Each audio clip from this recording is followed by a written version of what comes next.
Hello everyone, मैं हूं अभिषेक Paul. PHP में आज हम टॉपिक करने वाले हैं प्रोग्रामिंग टेक्निक्स। प्रोग्रामिंग टेक्निक्स हम कह सकते हैं कि ये वो पार्ट है जिसके थ्रू हम आइडेंटिफाई करते हैं कि प्रोग्रामिंग के कौन कौन से अलग अलग कॉन्सेप्ट्स हम यूज़ कर सकते हैं ताकि अपने वेब पेज को या अपने वेब पेज की प्रोग्रामिंग को ज़्यादा पावरफुल बना सकें।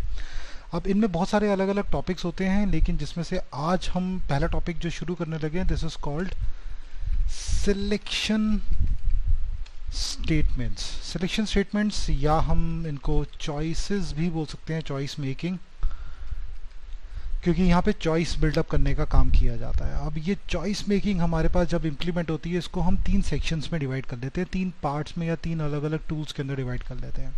एक जिसके अंदर आता है हमारे पास इफ एल्स, दूसरा जिसके अंदर आता है हमारा स्विच केस, और तीसरा जिसके अंदर आता है टर्नरी ऑपरेटर। कुछ लोग इसको कंडीशनल ऑपरेटर भी बोलते हैं। अब ये तीन अलग अलग टूल्स हमारे पास काउंट होते हैं सिलेक्शन स्टेटमेंट के अंदर, और ये तीनों चीज़ें हमारे पास चॉइस जनरेट करने का काम करती हैं, चॉइस बिल्डअप करने का काम करती हैं। सबसे पहले बात करते हैं इफ एल्स की। इफ एल्स हमारे पास एक ऐसा फीचर है जो लॉजिकल टेस्ट कंडीशन को चेक करेगा। मींस हम ऑपरेटर्स का यूज़ करने वाले हैं यहाँ पे, और उन ऑपरेटर्स के थ्रू हम कुछ लॉजिक कैलकुलेशंस बिल्डअप करेंगे जिसका आंसर वो या तो ट्रू में या फॉल्स में जनरेट करेगा, और इन्हीं ट्रू और फॉल्स के ऊपर हमारे बाकी और कॉन्सेप्ट बिल्डअप करते हैं, या हम कह सकते हैं कि हमारे आउटपुट बिल्डअप करते हैं। अब इफ एल्स को अगर हम यूज़ करें तो इफ एल्स को भी फर्दर हम तीन टाइप में डिवाइड कर देते हैं। एक जिसको हम बोलते हैं सिंपल इफ एल्स, दूसरा जिसको हम बोलते हैं मल्टीपल इफ एल्स, और तीसरा जिसको हम बोलते हैं नेस्टेड इफ एल्स। अब ये तीन अलग अलग कॉन्सेप्ट्स तीनों ही हमारे पास चॉइस जनरेट करने का काम कर रहे होते हैं, जिसमें से अब पहले टॉपिक के बारे में बात करते हैं अभी, सिंपल इफ एल्स।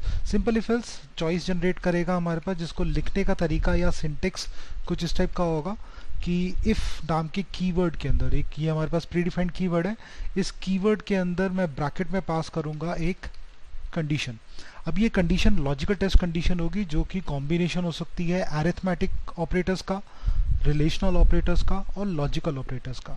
इन तीनों चीज़ों के कॉम्बिनेशन से, या इन तीन में से कोई दो चीज़ों के कॉम्बिनेशन के साथ हम यहाँ पे कंडीशन बिल्डअप कर रहे हैं, जिसका आंसर दो ही फॉर्म में होगा, ट्रू और फॉल्स। लास्ट सेशन में हम लोगों ने देखा था ट्रू और फॉल्स जब हमारे पास पीएचपी बिल्डअप करता है तो ट्रू के लिए वो 1 जनरेट करता है और फॉल्स को वो नल शो कर देता है, दैट मीन्स एम्प्टी दिखाता है। अब ये उन्हीं ट्रू और फॉल्स को यहाँ पे इफ़ आइडेंटिफाई कर रहा है। अगर इफ़ की कंडीशन, जो इफ़ के अंदर हम जो कंडीशन दे रहे हैं, अगर वो ट्रू है, दैट मीन्स उसका आउटपुट अगर 1 आ रहा है, या हमारे पास जो ट्रू के अंदर जनरेट हो रहा है, तो ऐसी सिचुएशन में जो भी मुझे स्टेटमेंट या कैलकुलेशन प्रिंट करवानी है उसकी कंडीशन ट्रू होने पर, वो स्टेटमेंट या कैलकुलेशन मैं इस ब्लॉक के अंदर पास कर सकता हूँ। अब ऐसा भी हो सकता है कि यहाँ पे जो हम स्टेटमेंट या कैलकुलेशन प्रिंट कर रहे हैं, दैट मीन्स नेक्स्ट लाइन के अंदर ये एक सिंगल लाइन की ना होकर ये मल्टीपल लाइन की हो सकती है। और अगर इन केस ऐसा होगा कि ये मल्टीपल लाइंस में होगी, तो मल्टीपल लाइंस को डिनोट करने के लिए हम कर्ली ब्रैकेट का यूज़ करेंगे। दैट मीन्स जहाँ तक हमारी जितनी भी लाइंस आ रही होंगी जो कंडीशन ट्रू होने पर आनी चाहिए, वो सब इन्हीं कर्ली ब्रैकेट्स के बीच में आएगी। अब ये एक सिंगल लाइन की जगह पे मल्टीपल लाइंस हो सकती हैं, दो या दो से ज़्यादा लाइंस हो सकती हैं। लेकिन अगर कंडीशन फॉल्स हो जाती है, दैट मीन्स इफ़ के अंदर जो कंडीशन है वो ट्रू ना जनरेट करके नल जनरेट कर रहा है, तो हम एक और कीवर्ड का यूज़ कर रहे हैं यहाँ पे जिसका नाम है एल्स, और इस एल्स के साथ भी हम सेम उसी फॉर्म के अंदर स्टेटमेंट या कैलकुलेशंस बिल्डअप कर देंगे। अब वो स्टेटमेंट्स या वो कैलकुलेशंस जो एक सिंगल लाइन में आ रही हैं, उसके लिए मुझे आसपास कर्ली ब्रैकेट देने की ज़रूरत नहीं पड़ेगी, मतलब कर्ली ब्रैकेट की स्टार्टिंग और क्लोजिंग देने की ज़रूरत नहीं होगी। मैं सिंपल एल्स के बाद उस स्टेटमेंट या उस कैलकुलेशन को प्रिंट करा सकता हूँ। लेकिन अगर कैलकुलेशन अगेन मल्टीपल लाइंस की है, एक से ज़्यादा लाइंस हो सकती हैं अगर उसके अंदर, तो ऐसी सिचुएशन में curly bracket important role play करेगा, ताकि वो डिनोट कर सके कि ये एक ब्लॉक ऑफ कोड है जो हमारे पास काम कर रहा है। अब इसको प्रैक्टिकली इंप्लीमेंट करने के लिए मैं यहाँ पे एक एग्जाम्पल यूज़ कर रहा हूँ। अब मैं यहाँ पे चाहता हूँ कि मैं एक फॉर्म बिल्डअप करूँ, HTML फॉर्म, जिसके अंदर एक नंबर इनपुट करने की परमिशन हो, और उस नंबर इनपुट के साथ मेरे पास एक बटन भी होना चाहिए। जब भी मैं उस बटन पे क्लिक करूं तो वो मुझे रीडायरेक्ट करे पीएचपी पेज पे, और वहाँ पीएचपी पेज पे मैं इफ एल्स की चॉइस को यूज़ कर सकूं। अब ऐसा करने के लिए मैं यहाँ पे एक न्यू फाइल ले रहा हूँ, मैं इसको सेव कर रहा हूँ htdocs के अंदर। इसको नाम दे देता हूँ मैं simple if else dot html, जिसके अंदर मैं सिंपल html पेज बना रहा हूँ जो कि सिंपल इफ एल्स का यूज़ करेगा। और इसके अंदर मुझे एक फॉर्म चाहिए होगा, तो मैं यहाँ पे फॉर्म बना रहा हूँ जिसका एक्शन होगा किसी एक फाइल से। तो मैं उसको फाइल नेम यहाँ पे प्रोवाइड कर रहा हूँ simple if else dot php, और मेथड यूज़ करेगा ये। तो मेथड मैं यहाँ पे यूज़ कर रहा हूँ पोस्ट। अब पोस्ट आप कैपिटल में लिखो या स्मॉल में लिखो, उसको फ़र्क नहीं पड़ता है इस सब चीज़ों से, तो आप स्मॉल में ही लिख सकते हो, कोई इशू नहीं है उसके अंदर। देन मैंने यहाँ पे टाइप किया एंटर एनी नंबर, जो कि मैं यूज़र से इनपुट करा रहा हूँ, इनपुट टाइप टेक्स्ट के फॉर्म में, और उसको एक नाम दे रहा हूँ नम। इसके साथ साथ मैं यहाँ पे एक बटन जनरेट कर रहा हूँ सबमिट का, और उसको वैल्यू दे रहा हूँ मैं यहाँ पे रिजल्ट, ताकि मुझे रिजल्ट दिखा सके। तो एक सिंपल सा फॉर्म मैंने यहाँ पे क्रिएट करा। अब इसी फॉर्म को मैं कनेक्ट कर रहा हूँ एक PHP पेज के साथ। तो मैं एक PHP पेज यहाँ पे बिल्डअप कर रहा हूँ, angle bracket question mark PHP से मैंने शुरू किया और क्वेश्चन मार्क एंगल ब्रैकेट पे इसको एंड किया। इसको सेव कर रहा हूँ मैं simple if else dot PHP के नाम से। अब यहाँ पे वो वैल्यू ट्रांसफ़र होने वाली है जो कि नंबर में आ रही है, तो मैं रिसीव कर रहा हूँ पोस्ट मेथड से। तो मैंने यहाँ पे लिखा $_post, और वहाँ पे मैंने वेरिएबल को नाम दिया था num, तो मैं उस नेम को यहाँ पे यूज़ कर लूँगा। तो वो इनपुट टाइप टेक्स्ट जो हमने वहाँ पे HTML पेज में दिया था, मैं उसको यहाँ पे कॉल कर रहा हूँ। अब मैं यहाँ कंडीशन दे रहा हूँ कि if number is greater than 10, तो मैंने यहाँ पे कंडीशन दी है कि अगर नंबर की वैल्यू 10 से बड़ी है तो ऐसी सिचुएशन के अंदर मुझे एक स्टेटमेंट प्रिंट कर दे, the number is greater than 10। तो कुछ इस तरीके की स्टेटमेंट मैं यहाँ पे यूज़ कर रहा हूँ। या मैं चाहता हूँ कि अगर ऐसा ना हो तो एल्स में चला जाए और मुझे प्रिंट करे the number is less than 10। तो मैंने एक और चॉइस दे दी कि अगर नंबर ग्रेटर नहीं है तो मेरे पास चॉइस में देगा नंबर इज़ लेस देन 10। अब इसको मैं ब्राउज़र पे रन करता हूँ एक बार। तो रन करने के लिए मुझे लोकल होस्ट के अंदर simple if else dot html इसको रन करना है, जिस पेज के अंदर मेरे पास एक इनपुट के लिए वैल्यू आ रही है। अगर मैंने वैल्यू दी है 10 से बड़ी वैल्यू, मैं रिजल्ट में शो करता हूँ तो वो मुझे शो करेगा नंबर इज़ ग्रेटर देन 10। लेकिन अगर मैं कोई ऐसी वैल्यू उसके अंदर पास करता हूँ जो 10 से छोटी है, ऐसी सिचुएशन में रिजल्ट मुझे दिखाएगा number is less than 10। That means ये हमारे पास चॉइस बिल्डअप करने का काम कर रहा है, दोनों में से किसी एक चॉइस को एग्जीक्यूट कर रहा है जो कंडीशन से मैच कर पाए। अगेन अब यहाँ पे हम वो कैलकुलेशन यूज़ कर सकते हैं जिससे हमें लॉजिकल आउटपुट बिल्डअप होके मिल रहा हो।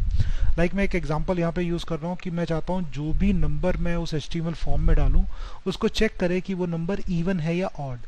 अब नंबर इवन या ऑड हमें कैसे पता लगता है? अगर मुझे चेक करना हो कि इफ़ नंबर इज़ इवन और ऑड, तो इवन और ऑड को चेक करने का एक सिंपल तरीका होता है हमारे पास कि if number is fully divisible by 2, ऐसी सिचुएशन में नंबर इवन है।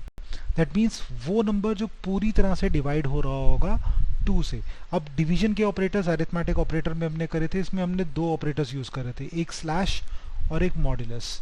स्लैश हमारे पास सिंपल डिवीजन जनरेट करता है, लेकिन मॉड्यूलस हमारे पास शो करता है रिमाइंडर।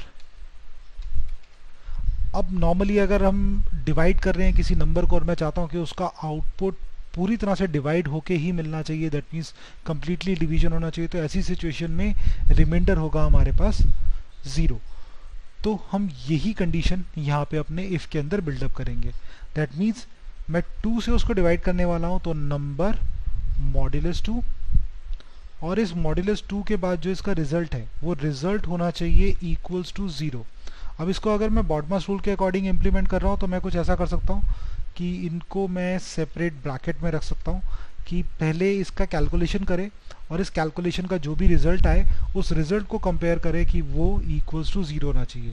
अब इस कैलकुलेशन में रिमाइंडर बचने वाला है, जो भी हम नंबर डालेंगे अगर उसका रिमाइंडर होता है 0 और मैं उसको कंपेयर कर रहा हूँ 0 से ही, अगर दोनों इक्वल हैं दैट मीन्स आउटपुट ट्रू है। ऐसा करने पर हमारे पास दिखाएगा द नंबर इज इवन। तो मैं यहाँ पे स्टेटमेंट बदल रहा हूँ, द नंबर इज इवन। लेकिन अगर ऐसा नहीं होता है तो ऐसी सिचुएशन में नंबर होगा ऑड। तो मैंने अगेन यहाँ पे एक चॉइस प्रोवाइड करी इफ और एल्स चॉइस बिल्डअप करने के लिए, और इस चॉइस को मैं यहाँ पे ब्राउज़र पे रन करके देखता हूँ। तो अगेन मैं यहाँ पे अपने वेब पेज को रिफ्रेश कर रहा हूँ और रिफ्रेश करने के बाद मैं यहाँ वैल्यू डाल रहा हूँ सपोज 45। अब ये वो वैल्यू है जो अगर मैं डिवाइड करूँगा 2 से तो उसमें रिमाइंडर बचने वाला है मेरे पास, और अगर रिमाइंडर बच रहा है तो that means this is odd number. तो जैसे ही मैं रिजल्ट को व्यू करूँगा तो मेरे पास दिखा रहा है द नंबर इज ऑड।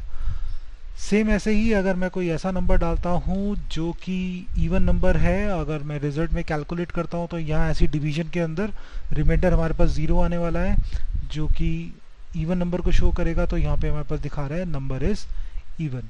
तो हमारे पास एक इजी तरीके से PHP काम कर पा रही है हमारे लॉजिकल कैलकुलेशंस को बिल्डअप करने के लिए, और ये लॉजिकल कैलकुलेशंस में चॉइस जनरेट करने का काम कर रहा है हमारे पास पहला टूल जिसको हम बोलते हैं सिंपल इफ एल्स। अब जैसे हम सिंपल इफ एल्स यूज़ कर रहे हैं सेम ऐसा ही काम हमारे पास एक थोड़े मॉडिफाइड वर्जन में यूज़ करता है जिसको हम बोलते हैं टर्नरी ऑपरेटर। अब टर्नरी ऑपरेटर भी हमारे पास चॉइस बिल्डअप करेगा, अगेन एक ही कंडीशन को चेक करेगा और उस कंडीशन के अकॉर्डिंग ट्रू होने पर एक सर्टेन वैल्यू या फॉल्स होने पर एक सर्टेन वैल्यू जनरेट करेगा। लेकिन इसके काम करने का तरीका या इसका लिखने का तरीका थोड़ा सा अलग है। इसका सिंटेक्स अगर हम देखते हैं तो यहाँ पे हमारे पास लॉजिकल टेस्ट होगा, क्वेश्चन मार्क होगा, वैल्यू इफ ट्रू होगी, अगर वैल्यू मैच कर रही है ट्रू हो रही है तब क्या आना चाहिए, कॉलन, वैल्यू इफ फॉल्स होगा, अगर कंडीशन नहीं मैच कर रही है तो ये एक सर्टेन आउटपुट बिल्डअप करेगा। लेकिन यहाँ हम जो वैल्यू स्टोर करेंगे तो वैल्यू हमारे को किसी एक वेरिएबल में रिटर्न बैक करनी पड़ेगी, हमें उसको रिसीव करना पड़ेगा किसी वेरिएबल के अंदर, और ऐसा करने के लिए हम यहाँ पे किसी एक वेरिएबल को पास करेंगे ताकि वो सारी वैल्यू जो भी रिजल्ट होगा, अगर लॉजिकल टेस्ट कंडीशन ट्रू है तो ट्रू होने पर इसकी वैल्यू उठाएगा और वेरिएबल में पास कर देगा। लेकिन अगर लॉजिकल टेस्ट कंडीशन फॉल्स है तो इसकी वैल्यू उठाएगा और वेरिएबल में पास कर देगा। तो ऐसी सिचुएशन में हमें एक एक्स्ट्रा वेरिएबल की ज़रूरत पड़ेगी। ये काम हमें इफ़ में ऐसा करने की ज़रूरत नहीं पड़ती, इफ़ में हम डायरेक्टली स्टेटमेंट पास कर सकते हैं, लेकिन टर्नरी में हमें ऐसा चेंज करना पड़ेगा। अब ये दो अलग अलग फॉर्मेट्स हो गए, दो अलग अलग चॉइसेस हो गई जो हमारे पास सिंगल कंडीशन को चेक कर रहे हैं और आउटपुट बिल्डअप कर रहे हैं, लेकिन आउटपुट के तरीके अलग हो रहे हैं। एक में आउटपुट हमारे पास वैल्यू की तरह आ रहा है और एक में आउटपुट हम स्टेटमेंट या कैलकुलेशन के साथ बिल्डअप कर सकते हैं। तो चॉइस हमारे पास है कि हमें कैसी सिचुएशन में कौन सा ऑपरेशंस यूज़ करना चाहिए। तो अब इसका भी एक एग्जांपल मैं यहाँ पे यूज़ कर रहा हूँ। अगेन मैं सेम फॉर्म को यूज़ कर रहा हूँ, या मैं ऐसा ही एक और फॉर्म बिल्डअप कर लेता हूँ। तो मैं एक न्यू फाइल ले रहा हूँ, ऐसा ही एक फॉर्म बिल्डअप कर रहा हूँ, सिंपल इफ एल्स ना लेकर इसको नाम दे रहा हूँ टर्नरी डेमो ले लेते हैं हम यहाँ पे, और इसको मैं कनेक्ट भी करना चाहता हूँ किसी टर्नरी के साथ, तो ternary.php के साथ कनेक्ट कर रहा हूँ। तो अब इसको मैं सेव कर लूँगा ternary.html के नाम से, और ऐसी सिचुएशन में मुझे एक फाइल चाहिए होगी, तो मैं इसको सेव कर रहा हूँ ternary.php।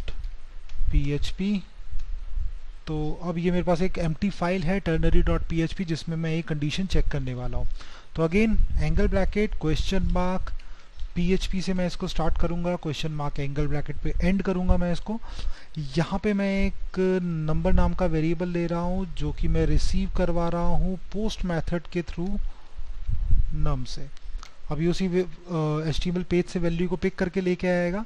अब मैं यहाँ कंडीशन प्रोवाइड करने के लिए रिजल्ट मुझे स्टोर कराना होगा, तो मैं एक रिजल्ट का वेरिएबल ले रहा हूँ और इसके अंदर मैं इस टर्नरी के सिंटेक्स को पास कर रहा हूँ। अब यहाँ कंडीशन क्या है कि मुझे चेक करना है कि नंबर की वैल्यू अगर मैं सपोज चेक कर रहा हूँ कि ग्रेटर देन 10 है, तो मैं चाहता हूँ रिजल्ट में एक सर्टेन वैल्यू स्टोर हो जाए, रिजल्ट में स्टोर हो जाए 100। दैट मीन्स मैं उसको एक वैल्यू पास कर रहा हूँ, अपनी चॉइस ऑफ वैल्यूज़ के अंदर जनरेट कर रहा हूँ। लेकिन अगर नंबर की वैल्यू लेस देन 10 है तो रिजल्ट के अंदर स्टोर होना चाहिए 50। अब यहाँ पे हम स्टेटमेंट पास नहीं कर रहे हैं, यहाँ पे हम क्या पास कर रहे हैं, उसका वैल्यू, जो भी मैं उसके अंदर वैल्यू स्टोर करवाना चाहता हूँ। अब इस वैल्यू को मैं जनरेट कर रहा हूँ यहाँ पे, जिसको मैं रिजल्ट के साथ शो कर रहा हूँ कि रिजल्ट इज $res। तो कुछ इस तरीके से मैंने इसको डिस्प्ले कराया। तो अब अगर मैं जो भी नंबर एंटर कर रहा हूँ अगर वो 10 से बड़ी वैल्यू रखता होगा तो हमारे पास रिजल्ट में स्टोर करेगा 100। अगर मैं जो भी नंबर एंटर कर रहा हूँ वो 10 से छोटी वैल्यू रखता होगा तो हमारे पास रिजल्ट शो करेगा 50। तो अब इसको रन करने के लिए मैं यहाँ पे ternary.html को रन कर रहा हूँ। तो मैंने यहाँ पे यूज़ करा लोकल होस्ट के अंदर ternary.html, जिसके अंदर अगर मैं 10 से बड़ी वैल्यू डालता हूँ तो स्टोर करेगा 100, और अगर मैं 10 से छोटी वैल्यू डालता हूँ तो मेरे पास शो करेगा 50। तो ये हमारे पास चॉइस जनरेट कर रहा है, अगेन सिंपल इफ एल्स वाला काम कर रहा है। अब यहाँ पे दोनों में डिफरेंस है हमारे पास। एक डिफरेंस क्या है, सिंपल इफ एल्स जब हम यूज़ कर रहे थे तो इसको एग्जीक्यूट करने के लिए 4 लाइन ऑफ कोड कम से कम उसको चाहिए थे, एक इफ वाली कंडीशन के लिए, एक उसकी स्टेटमेंट के लिए, एक एल्स के लिए और एक एल्स की स्टेटमेंट के लिए। लेकिन टर्नरी में ऐसा नहीं हो रहा, सिर्फ एक लाइन ऑफ कोड से ही वो इम्प्लीमेंट कर पा रहा है। दैट मीन्स अगर मुझे सेम ऐसी ही चॉइस बिल्डअप करनी है और मुझे लाइन ऑफ कोड्स भी कम यूज़ करने हैं तो मैं वहाँ पे टर्नरी का यूज़ कर सकता हूँ। लेकिन अगर मुझे स्टेटमेंट्स भी जनरेट करनी है या मल्टीपल स्टेटमेंट्स अगर मुझे जनरेट करनी है तो वहाँ पे टर्नरी मेरे लिए बेनिफिशियल नहीं होगा। ऐसी सिचुएशन में मुझे सिंपल इफ एल्स का यूज़ करना पड़ेगा। तो गाइज ये हमारा पहला कॉन्सेप्ट है इफ एल्स का, जो चॉइस मेकिंग के लिए हम यहाँ पे यूज़ कर रहे हैं। आगे आने वाले सेशंस के अंदर हम लोग स्टडी करेंगे मल्टीपल इफ एल्स और नेस्टेड इफ एल्स क्या होते हैं और स्विच केसेस क्या होते हैं। तो अगर आपको इससे रिलेटेड कोई भी डाउट है आप मुझे कमेंट सेक्शन में कमेंट करके बता सकते हैं, मैं आपके क्वेरीज को सॉर्ट आउट कर दूंगा। अगर आपको ये वीडियो अच्छा लगा है तो आप इसको लाइक कर दीजिए और शेयर कर दीजिए ताकि और भी लोग इसको सीख सकें। और अगर आपने मेरा चैनल सब्सक्राइब नहीं करा है तो चैनल को सब्सक्राइब कर लीजिए ताकि ऐसे आने वाले और भी वीडियोज़ के बारे में आपको रेगुलर अपडेट मिलती रहे। तो that's all for today, have a nice day, bye bye.